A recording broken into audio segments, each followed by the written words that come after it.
Good morning and a very warm welcome to Bonitas House Call here on SABC2. Mafrika Bramat, Kerekatiba, Kutam Hayaka. I'm Dr. Victor Ramathesele. Now, Bonitas House Call is celebrating 10 years this year, bringing you uninterrupted and interactive television talk with various experts and covering a huge catalog of relevant and often topical health matters. And today is no exception, as we quickly tackle a subject called hospitalization. Now, hospitalization is an all-encompassing matter that has implications both in the public and private sectors, and it constitutes by far the largest single health expenditure item in both sectors. Hospitalization is the period during which one receives medical care in a hospital. There are two major types of hospital admissions, emergent and elective. Emergent usually happens when a patient seen in the emergency department is subsequently admitted to the hospital. Elective hospital admissions occur when a doctor requests a bed to be reserved for a patient on a specific day. After admission, people may be taken for blood tests or x-rays or go immediately to a hospital room. Hospital rooms may be private or shared. Even in a private room, privacy is limited. Staff members frequently go in and out of the room, and although they usually knock, they may enter before people can respond. Various tests, such as blood or urine tests, may be done to check for other problems. Staff members may ask questions to determine whether people are likely to develop problems in the hospital or to need extra help after discharge from the hospital. During the hospital stay, people are examined by a doctor at least once a day. Nurses and other staff members usually come in several times a day and provide most of the care. Physical therapists may come in regularly to help with exercise. People are admitted to a hospital when they have a serious or life-threatening problem. They also may be admitted for less serious disorders that cannot be adequately treated in other places, such as at home or in an outpatient surgery centre. A primary care doctor, a specialist, or an emergency department doctor determines whether people have a medical problem serious enough to warrant admission to the hospital. People who need specific types of care may be put in special care units. Intensive care units are for people who are seriously ill. These people include those who have had a sudden general malfunction of an organ, such as the liver, lungs, and kidney. People who are in shock, who have a severe infection, or have had major surgery are likely to be placed in an ICU. Large hospitals may have a specific pediatric intensive care unit for children. A high care unit is an area in a hospital, usually located closely to the intensive care unit, where patients can be cared for more extensively than in a normal ward, but not to the point of intensive care. It is appropriate for patients who have had major surgery or for those with single organ failure. The main goal of hospitalization is to restore or improve health so that people can return home. Thus, hospital stays are intended to be relatively short and to enable people to be safely discharged to home or to another healthcare setting where treatment can be completed. Jeez, huh? Not exactly the most pleasant of places to be at, but certainly necessary, as you can see from the inset. Now, we've also invited into the studio Dr. Ernest Kinoshi, who is the Chief Executive Officer of Steve Biko Academic Hospital, as well as Dr. Stembiso Mkhize, who is the Business Development Executive at EOH Health, as well as MSO. And to complete the trio, we have Dr. Rajesh Patel, who is the Head of Benefit and Risk at the Board of Healthcare Funders. Gentlemen, it's Boys Town today. We're discussing a very, very important subject. Dr. Mkhize, Kabazela. The last time I checked, you're actually a dentist. In fact, you're one of the few first African dentists who have set up practice in Johannesburg City, at the Lister building, I think it was. What are you up to now? That was the case, yes, but as you know, things change with time.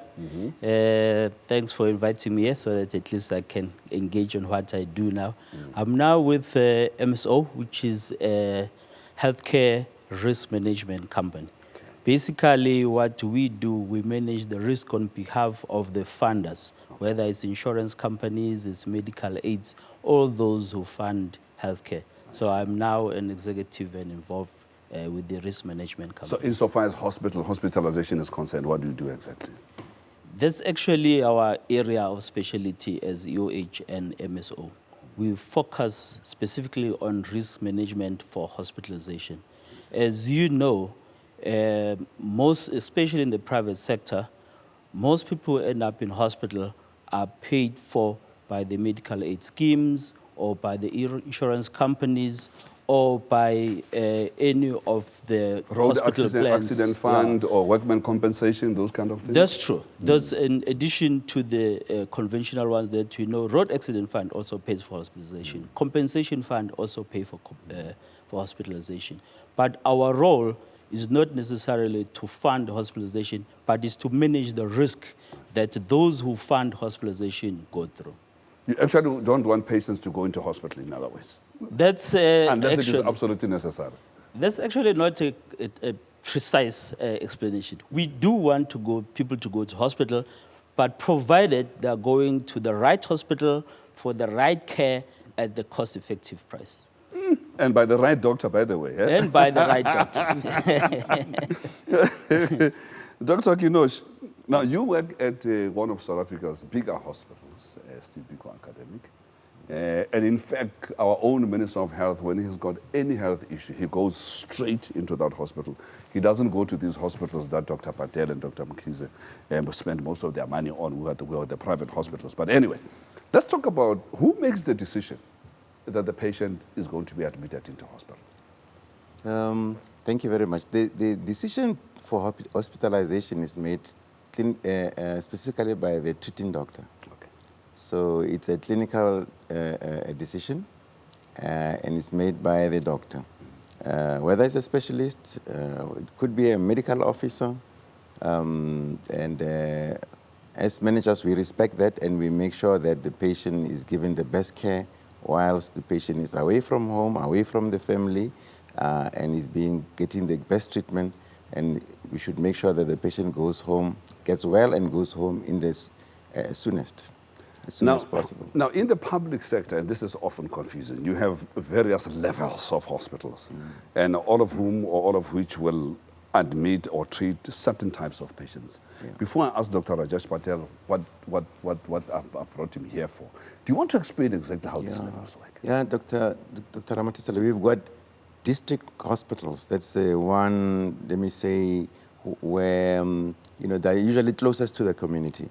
Let's take Pretoria or Tshwane, where you come from, as an example. Now, which one is a district hospital? Pretoria West Hospital, Tshwane District Hospital in the city center. Okay. Those are district hospitals. And they are closest to the community, and they are manned, so we can say, by medical officers. So they're not necessarily specialists there, except family medicine specialists. The next level of care would be your regional hospitals. Now, those would be hospitals that cater for more than one community. So district hospitals and clinics and community health centers could refer patients who need specialist care. So you would get Kalafong, okay. Kalafong and Mamelodi Hospital are regarded as regional hospitals. Then you get tertiary and central hospitals. Now, these are hospitals where you'll get specialists and what we call super specialists, people who are cardiothoracic surgery, neurosurgery, those specialties that you wouldn't get in a regional hospital. I see. And those tend to be not confined, the patient drainage area, the populations that they serve tend to cross provincial boundaries. You'll find that, for instance, the Biko Academic Hospital, if you're talking about Tshwane, Pretoria, you would drain patients from not only from Tshwane, but also from Mpumalanga, some from Limpopo, and the northern parts of Northwest as well. But there's a system.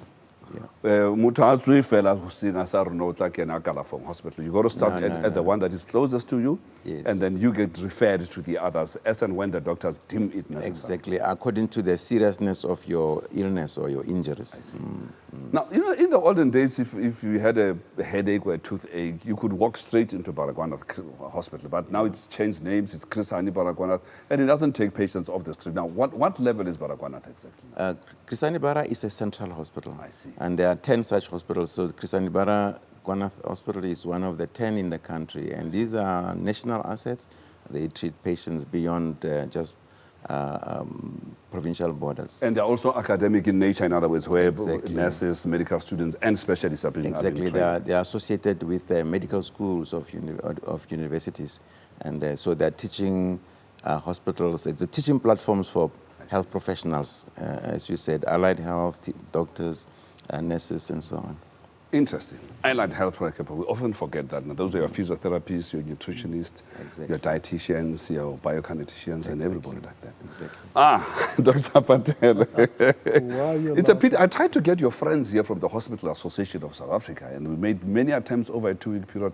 We couldn't get them into the studio. But be that as it may, we're going to talk about now hospitalization as an expenditure. Now, in the private sector, how much by way of percentage, and maybe how much by way of rents, do people in the private sector spend on hospitalization? You're looking at about 40 to 45 billion rands spent in the private sector Annually? on hospital annually, in the last year, yeah. This is serious stuff. It's serious stuff. Is it what it is in other parts of the world, or is that unique to South Africa where such a large amount is spent on hospitalization? I think part of the problem in South Africa is the benefit designs. I see. A lot of the medical scheme benefits focus and concentrate on hospital and specialist type of care and specialist type of benefits. The day-to-day benefits is not that adequately funded. I see. So that creates a little bit of a distortion in the figures as they appear, what medical schemes pay out. So somebody who's got a benefit where they say we'll only treat you if you're in a hospital, so they'll go for a condition Hospital that plan. otherwise could have been treated outside hospital, Absolutely. and they demand to be admitted so that the medical aid can pay. In Crazy. fact, that's often what happens is some of the hospital plans where there isn't outpatient benefits, you inevitably find more often than not those patients are admitted a lot more easily in a hospital so they can get the kind of care they need. Scary, even if it's scary, an investigation, etc. Yeah. Dr. Mkhize, just before we go to the ad break, in your view, what are the reasons that contribute to the high utilization of hospitals in this country? There are several reasons, like Dr. Patel has explained. It's the way our care is structured. You ask quite a relevant question in that, how much do we spend in hospitals? If you look at the Council of Medical Health Schemes report, it says almost 35 to 40% of the healthcare rent goes to hospital. The hospital will say, no, that's because of the increase in utilization. The funders will say, no, that's because of the PMBs. There's several reasons why the utilization is so high and why the hospital expenditure Can you hold is it so there? high. Can you hold it there? We'll come to those reasons after the break. So to say, we'll hear more about hospitalization. You stay with us.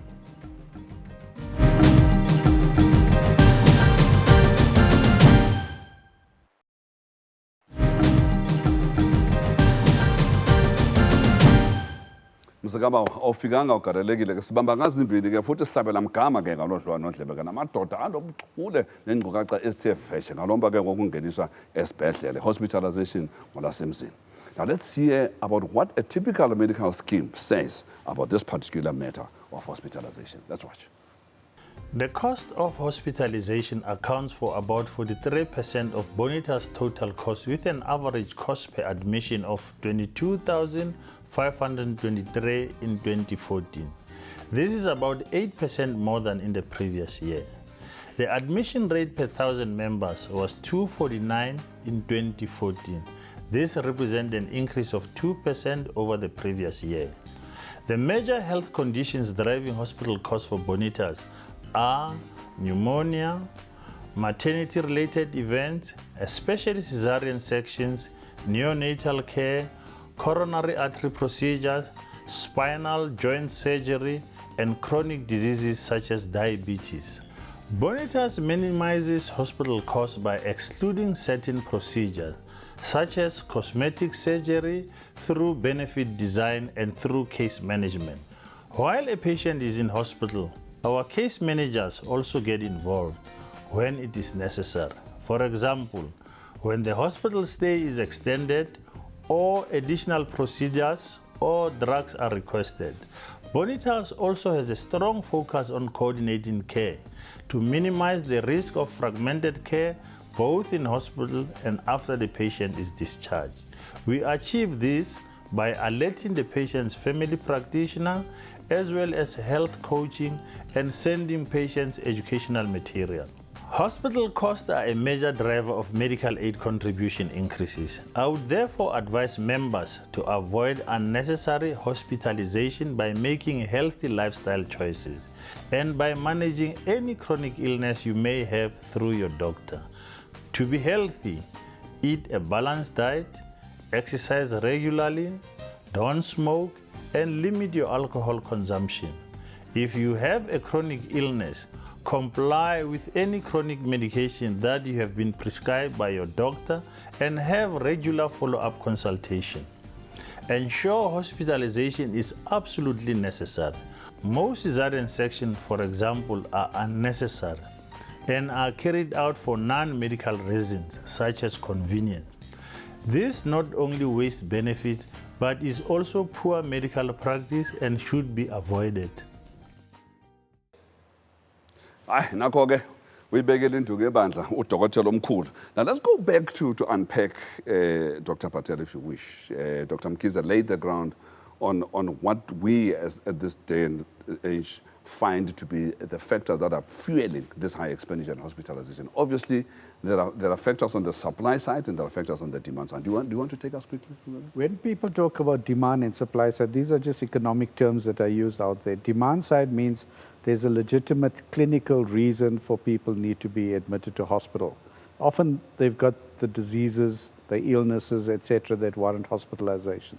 That's often what we talk about the demand side from the patients, obviously. The other example of a demand side from a patient's perspective is the elective cesarean sections you often hear about.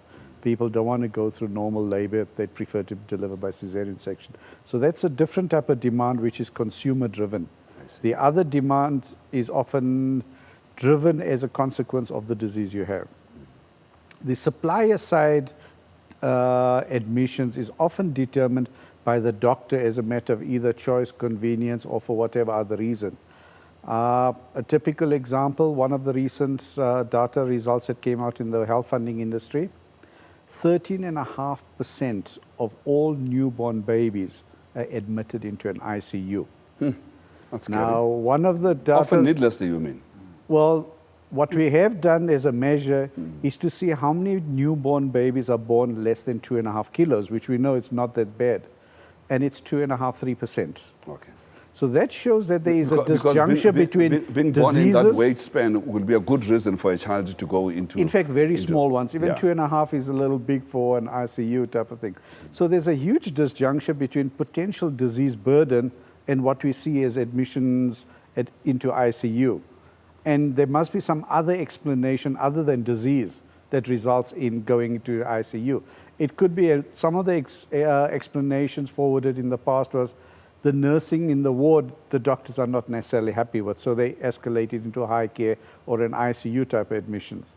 One of the allegations in the funding industry we make is, well, they put into an ICU, so they earn a lot more money. Of course. And then there's the code 0019, they can charge a little more extra for that. That sounds logical. So, well, you know, some of what our views are, it's potentially that extra remuneration may influence the higher admission rates. All the more reason why the whole healthcare funding needs to be reviewed, because at the moment it incentivizes over-servicing of over-servicing, patients. yes. Do you find that the reasons you admit a lot of patients in the public sector are different to what Dr. Patel is indicating is the case in the private sector? Oh, yes, because in the public sector, in these government hospitals, there is no profit motive at all. Yeah.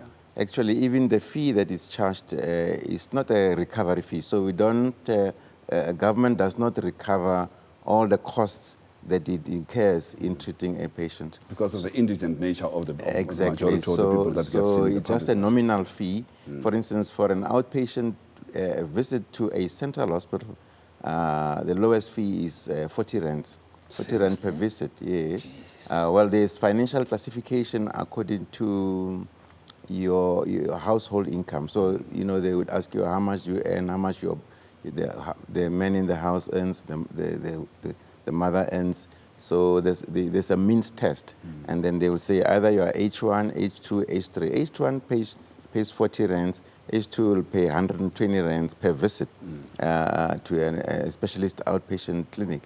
And H3 will pay 263 rands per visit. How come then we find overcrowding? When you come for checkup, you don't pay. You don't pay for checkup. The first visit, but subsequent checkups you do pay, and that's all. And then if you are hospitalized, obviously the amounts are slightly more.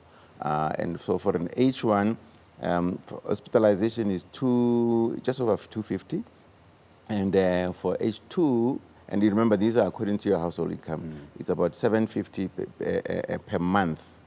And then for a H3, because those are people who can afford but don't have medical aid, but their household income is high, they would pay 1,500 rands per day. That's very reasonable. It's very reasonable compared to what others do. So government does not recover all the costs, but just a nominal fee. No, when it comes from us taxpayers, and we still have to pay for everybody. But of course, it's for a good reason, because the healthy people must subsidize the people who are sick. Dr. Mkhize, now one of the most difficult issues insofar as funding of hospitalization is concerned is this whole concept of authorization. I suspect one of the things that you do is to ensure that people who belong to the schemes, who are your clients, you will manage the extent or the levels at which they get hospitalized, authorized. Now, how does authorization work? And what are the reasons why people should be authorized before they go to hospital? Okay, Dr. Ramathesele, we actually do what we call pre-authorization, which means before the person goes to hospital, the medical aid or the managed care company should engage with the service provider or with the member in order to determine whether that person really needs to go to hospital, one. Two, if they are a member of the medical aid that they say, and three, if they have the benefits to be able to pay when they get to hospital. And fourth, other issues is that they're being admitted to the right level of care. Like you've indicated before, some people end up in ICU for reasons which are not so clear, or in high care for reasons which are not so clear, whereas they're supposed to be the different level of care. So us as a managed care organization, we make sure that the person goes to the right level of care. There's a length of stay is predetermined. The expenses that they're going to incur while they're still in hospital are predetermined. All this is done in conjunction with the treating doctor, be it a specialist, be it a GP, but whoever is admitting the patient into hospital. That way you are able to pre-authorize and be able to determine how much it will cost to treat this patient in hospital before they land in hospital. Do you negotiate with the treating doctor also that we are going to pay you this much, and otherwise we are not going to agree? We negotiate with the hospitals. There are tariffs that are already set. I see. And also with the treating doctor, we already know that this doctor belongs to the specialist groups or is in the specialty. Therefore, this is the tariffs that they charge. We, of course, were able to maneuver with different tariffs. All that information is already built into our systems, so that when you authorize for this particular facility, we know that it charges these tariffs. Therefore, we're able to pre-authorize how much it's going to cost for this particular medical episode that the patient is undergoing in hospital. And now, having listened to all of this and understanding that, can a GP admit a patient into hospital? Whether it is public or private is immaterial. Can they? Yes and no. I think if we look at it, when a person qualifies as a medical doctor working at a bearer as an intern or something, they often treating patients, pneumonias, and the various type of conditions as an intern, obviously supervised. When they go into private practice, it's assumed they can't really do those type of work. So in reality, yes, they can admit. Whether they want to or not is a different story. However, in the private sector, you need to get the permission of the hospital to admit patients in that hospital. And that is where sometimes there are discrepancies and often complaints from general practitioners that they're not allowed to admit. Only specialists are allowed to admit. Or they have to apply, and then there's a panel that reviews, etc. Now, these things that are done in the private sector, I mean, are quite necessary. Now, why is the public sector not doing the same things? I mean, ensuring that everybody gets admitted, does actually need to be admitted, that the level of case and so on. Why is it not happening in the public sector? It does happen, actually. Okay. Oh, yes, it does happen. There are case managers also in government hospitals. Doing what exactly? Well, to make sure that patients are not kept unnecessarily in hospital, and unnecessarily long, for instance. Patients are not forgotten in hospital, so they are seen. Ward rounds do happen regularly, and they are admitted in the right ward. seen by the right clinical specialists, because, by neurologists, not neurosurgeons or the other way around, that type of thing. So there is case management also in government It is hospitals. very, very encouraging to hear that, Yes. because the last time I checked, we didn't have this kind of services. So it does indicate that, yes, despite what many people are saying, we do have some improvements that are happening in the public sector. When we return, we'll continue our discussion on hospitalization. Stay with us.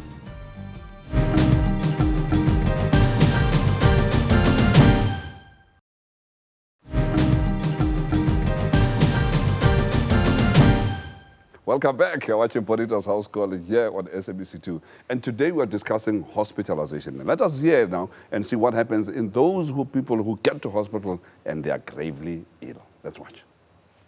The modern day ICU is obviously a very strict environment because things like infection control, etc., are, as most of the public are aware, are big issues in modern day hospital care. It's quite an intimidating environment for both the patients and their families. We try to offset that by explaining what is going on within the unit, but they can largely expect quite a regulated environment in terms of visitation hours, because we're extremely busy with patient care, although in the modern ICU we tend to relax that somewhat. Infection control is extremely strict, so hand washing, gown wearing, glove wearing, mask wearing, etc. is enforced quite strictly. As the intensive care unit has evolved and patient complexity has increased, and the available therapies have increased dramatically, both in terms of their number and complexity, so too the critical care speciality evolved, and ICUs slowly but surely worldwide have been taken over or closed by intensive care specialists. All this means is that we are responsible for the coordination of care. So other specialists within the hospital refer patients into the ICU where we manage them, but they are an intricate part of their management, and we'll see when we chat to one of our patients how important the multidisciplinary approach to care is in the modern day closed ICU, and why it's so important for success in these patients, because they are very complex and require a large number of individuals with diverse skills in order to affect positive outcomes. Gee, you don't want to be in an ICU, because you can see that it's a very, very strict and a highly sterile environment. Dr. Mkhize, you spoke about pre-authorization and all those things that you do to ensure that you can manage the cost, you can manage the level of service, and can also manage the appropriateness of service. In emergencies, do you have time to do all of that? Of course, in emergencies, we don't. Hence, if somebody is involved in a motor vehicle accident or any other kind of emergency and they go to hospital, they will be admitted. The only thing that the hospital or the facility they are going to have to do is just to check with us in our 24/7 that this is a member. But they will be admitted into the hospital, whether it's a weekend and especially in the case of emergency. And then you can do all your marakalas a little bit later once the patient is stabilized. That's the patient, yeah. Once the patient is stabilized and we've been decided whether they kept in that hospital or they moved on maybe to a different facility like a public sector if they do not have funding or if they, for any other reasons, but they will have been stabilized. So once the patient is in an emergency situation, they will be admitted in hospital. Speaking of which, now, I've often heard of cases, and I mean, you guys can tell me if this is anecdotal. Patient has got a medical aid, gets admitted into hospital, they end up with renal failure, and they get dialysis, and after a while they said, oh, my friend, you've been in hospital for 3 months. No, your medical aid is exhausted. Then the patient is shifted to Dr. Kinoshi now to deal with. How does this happen? That's related to benefit design and limitations in benefit. Although this was a big problem over 15 years ago, since the introduction of the prescribed minimum benefits, a lot of that has subsided or mostly disappeared. Thankfully. So somebody can be in hospital for 6 months, 7 months, and because it is prescribed minimum benefit, that is one of those conditions where medical aid are obliged to pay, they can pay until the medical aid gets bankrupt. Well, usually medical aids have sufficient reserves to cater for those exception situations. Okay. I think the important thing is, even whether it's prescribed minimum benefits or not, as long as there's appropriate care at the appropriate level, etc., medical schemes will cover that if it's prescribed minimum benefits. They will obviously try to find ways in which alternatives can be provided, alternative settings, etc., over longer term, but it will be covered.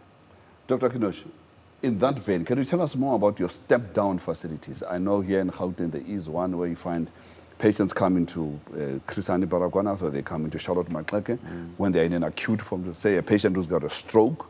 Once the blood pressure and everything has been stabilized, because they need much longer, but maybe not care that is as intense as is provided in those central hospitals, then they are shifted to another hospital where they can spend 2 weeks, 3 weeks, or even more to recover before they are sent home. How does this work? I think you've described it quite well. Step-down facilities are facilities where the patient doesn't need acute management, treatment anymore, but is not actually ready to go home. So it's a halfway house. A lot of hospitals have step-down facilities within their own premises, but there are facilities that are outside where patients can be sent, spend another week or two. They need maybe nursing care. The wound still needs to be dressed until it is ready for the patient to go home and so on. So those are low-care facilities where they're also low cost as well. But also it helps the patient, it's a sort of a halfway house, helps the patient to recover fully for him or her to go home thereafter. What are some of the procedures that a patient has to be hospitalized with, and I'm talking here mainly not operations or treatment with medicines, but investigations where you are trying to make a diagnosis. The patient is not necessarily sick, but you can't do those things outside hospital. What are some of those? Yes, CAT scans, MRIs. As I said earlier on, for us as the risk managers, we have to make sure that the right person goes to the right place where they will have the facilities that they need and they have the treating doctor or the specialist that they need. So that becomes, it's not only seeing the doctor that makes people go to her, it's investigations, it's observations, it's taking of medication, or it's taking of other forms of treatment that can only be done in hospital, including nursing care. But however, as it's already been explained, some people or some situations, people have to end up going to subacute facilities in order to get nursing care and other things. But there are several reasons that make people end up in hospital. What are some of the things that patients do or don't do that contribute to the high rate of hospitalization in South African I think a critical example that we've noticed in the private funding environment is the quality of care for chronic diseases. Often what happens is the type of care they get may not necessarily be fully adequate, but importantly from a patient side, not taking your medicines on a regular basis. Some of the data we found historically is that on average, patients take 70% of their medications for chronic diseases like high blood pressure, heart diseases, etc. That means for every time they take one, or they don't take one pill, they're taking 2 days. Then they're missing one pill and they're taking 2 days. That's about the average that seems to be going for some of these diseases. That is obviously not optimum. And if you don't control your diseases well with your medication, it can obviously lead to blowouts or some complications develop, etc., or the disease progresses rapidly. So those are examples of some of the things that patients can have control on, but are not necessarily controlling well, that could lead them to having a hospitalization. Which is why chronic disease management is very, very critical. And that's why Dr. Mkhize and the crowd, they spend a lot of time on ensuring that chronic diseases are well managed so that those people don't end up in hospital. And lifestyle changes is critical. Lifestyle changes. There was a concept when I was still a young doctor in hospital that was called RHT. Do you remember it? Yeah, refusal of hospital treatment. Refusal of hospital treatment. Yes. Used to get very excited. I mean, you got 20 patients to look after. You get to bed number 19 and said, hey, it's one less problem. But let's talk about patients who sit in hospital and after a while decide that, you know what, I'm refusing further treatment, I want to go home. How does that come about and how that I think this is a good point. People should realize that being hospitalized, you're not being detained. You've got the right to say, I would love to go home.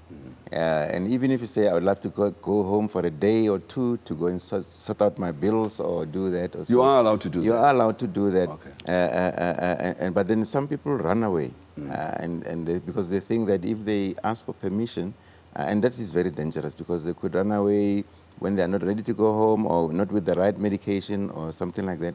So people should always negotiate with the nurse in the ward, the doctor that they're taking care of, if they've got serious problems at home, and a solution can always be found.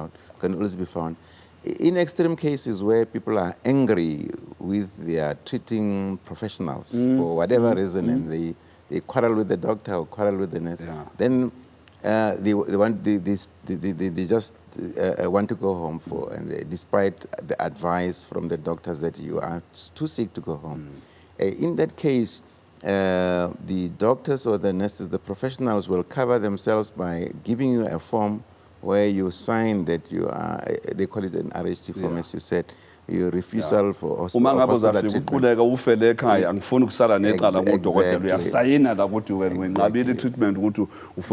But of course, if we can mend the relationship, if we can communicate with our patients better and make them understand, and even more importantly, if us and the nurses and other healthcare professionals can make it a point that we make the patients stay in hospital as comfortable as possible. And we communicate to them what it is that we are doing to them, and we communicate to them what expectations we have of the treatment that we give them. A lot of them wouldn't be sending RHTs. We'll continue our discussion on hospitalization after the break.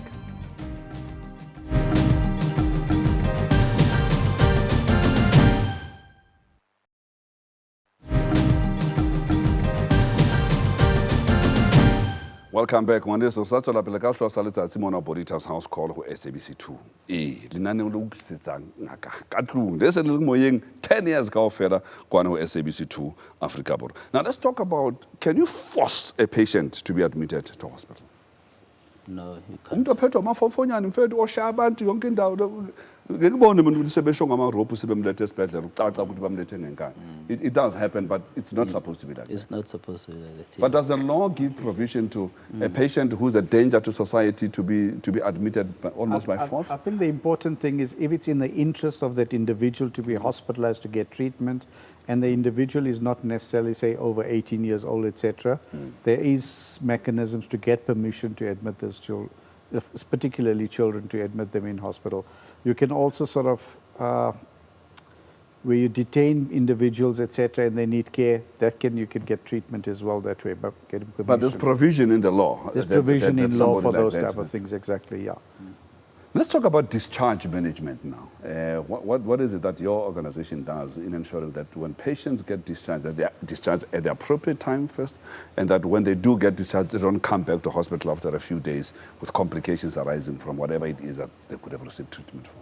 It is part of our case management process. That's why when we authorize, we say that this person has got this length of stay, this the condition is what, this is the treating doctor, this is the level of care. During that time, the case managers will come see the patient and understand what's happening, what's the progress of the treatment. Then they do discharge planning before they even discharge, before they leave the hospital, because it's a critical part of care. If somebody's in hospital, he's got a spinal injury, and when he leaves there, he's going to need a wheelchair. That must be arranged before they leave the hospital, so that we know that when they leave here, they will have their wheelchair ready, then the family knows that they have to take care of them and how to take care of them. And many other aspects of post-hospital treatment are part of discharge planning. Dr. Kidoshi, as I often say, when I completed medicine, HIV was a rumor. Now we know today that it is a condition. People are living with it as with any other chronic condition. And that South Africa, in fact, has made great strides in ensuring that we can stem the tide of HIV in the country. But to what extent has the advent of HIV changed the face of hospitalization in the public facilities in this country? Yes. Fortunately, the situation is getting better in the last 4 to 5 years. There was a time a few years ago when hospital admissions for various illnesses, especially infectious diseases, was on the rise, and our hospitals were becoming full, and patients were staying longer. Patients with a disease that would normally be can get healed in 3 or 4 days was taking longer, 10 days to 2 weeks to get well, simply because of immunity that is been lowered by HIV. But with the treatment and the programs that have been put by National Department of Health in South Africa. I think as a nation we've made strides. HIV is now fairly under control. Those increased hospitalization and delay in being discharged are getting better, and more patients have got better outcomes from their illnesses. And we don't get hospitals that are full because of HIV anymore in the main, although it's still a problem. Infections like TB and meningitis are more common because of HIV, but those are being managed because of the ARTs that are available in the country. Now, which brings me to the next point. If you have TB in South Africa and you need to be hospitalized, you're unlikely to be hospitalized in a private hospital because they say this is a public sector matter, and then you need to go to a public clinic. Is that still the case? Because that was exactly what happened a few years when I checked. Many years ago, that used to be the thinking. Currently, it's prescribed minimum benefits. And although we don't necessarily see the incidence as high as what you see in the public sector, there are a few cases that do take place and are treated in the private sector. Now, in your view, in this day and age, what is it that we can do as South Africans to stem the tide of increased hospitalization? The amount of money that you mentioned at the beginning of the show is too costly to contemplate. Something must give. I think we need to reform this industry significantly. There are too many flaws in regulations, designs, etc. And we need to, from a funding perspective, I can talk, we need to look at medical schemes as looking after the business of health, not looking after the business of money. That way we'll start putting the money where it really needs to be put. We need to put a lot more emphasis on primary care, make sure we treat patients well on an outpatient basis so that complications don't occur for which patients need to be hospitalized. And there's lots of evidence of the quality of care measurements that we do in a funding environment that shows there's huge room for improvement in that environment.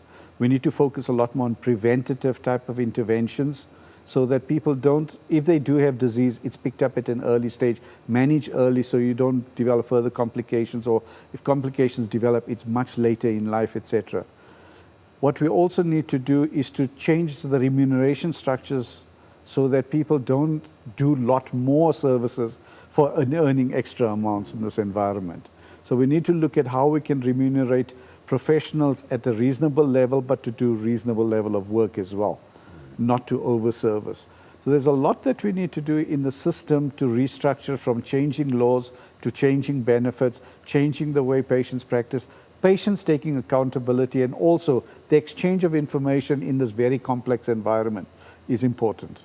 What message, now that Dr. Patel is talking about changing in behavior, what message do you have, Dr. Mkhize, for members who might be benefiting from the services that you provide to your clients, for the general public out there, in avoiding hospitalization in the first place and in interacting with hospitals or all those facilities where they need to be hospitalized for one reason or another? What message would you have for them? The most important one is us as a public, we have to look at the lifestyle diseases. I'm sure even the Minister of Health has spoken about that it is one of the biggest burdens of diseases in this country. Us as consumers of health, we have to change our lifestyle, change the eating habits, change the way we are obese, change the way we do things. Make sure that the responsibility of being healthy lies with us. It doesn't lie with the medical aid scheme, and it doesn't lie with the hospital. And over and above, of course, from the healthcare side, we have to engage in programs like chronic disease management to make sure that those people who've got chronic diseases do not end up on hospital unnecessarily simply because their diseases are not managed properly. Several medical aid schemes and administrators at this day and age, they have such kinds of programs to make sure that the people who are members of these funds, they're physically fit, they exercise, they eat the right diets, they live the right lifestyle, and the diseases that they already have are taken care of. They comply, they take their medication, because most of the time, when they don't comply, those people will end up in hospital. Sure. Hey, wena wezwa-ke salukazi sesifunga sigomela-ke salukhasha sithi sona sesingabani sifele ekhaya kunokuthi singeniswe esibhedlela. Eyi mina namhlanje-ke angikatholisisi kahle ukuthi abantu abadala kusuke kwenze njani bangafuni kangaka ukungeniswa esibhedlela. Kudala waziwe mfanele, mangabe uyazi ungathinta ngocingo ubositshela. We'll round up our discussion on hospitalization when we return.